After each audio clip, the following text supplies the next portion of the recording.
Phrasal verbs made easy. Mastering the present tense. Hello learners. Welcome to another exciting lesson on English language learning.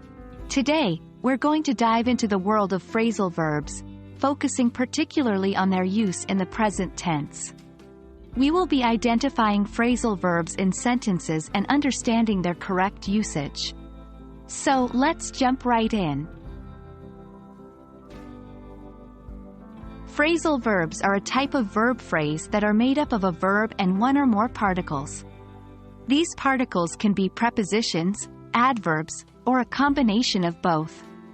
When used together, they usually take on a different meaning than the verb on its own.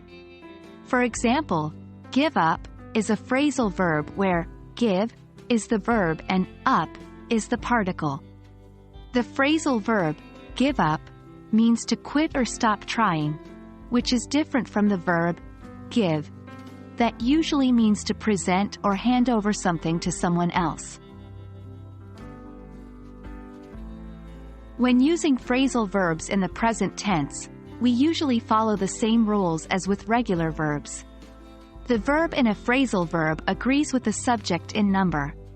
Single subjects take the base form of the verb. For example, I give up easily. She takes off her coat. When the subject is plural, we again use the base form of the verb. For example, they turn down the music. We look over the documents. The only difference appears in third-person singular, he, she, it, where we add an s or s to the verb.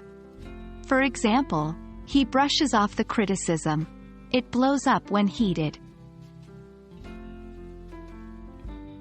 To identify phrasal verbs in sentences, look for a verb followed by one or two particles.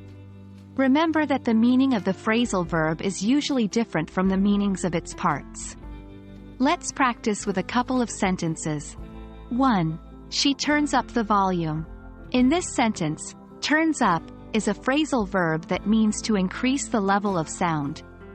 2. We run out of bread. Here, run out of is a phrasal verb that means to have no more of something. And that's a wrap. We hope you found this video helpful in understanding phrasal verbs in the present tense. Practice is the key to mastering these, so do try using them in your everyday conversation. Remember, the more you use them, the more natural they'll feel.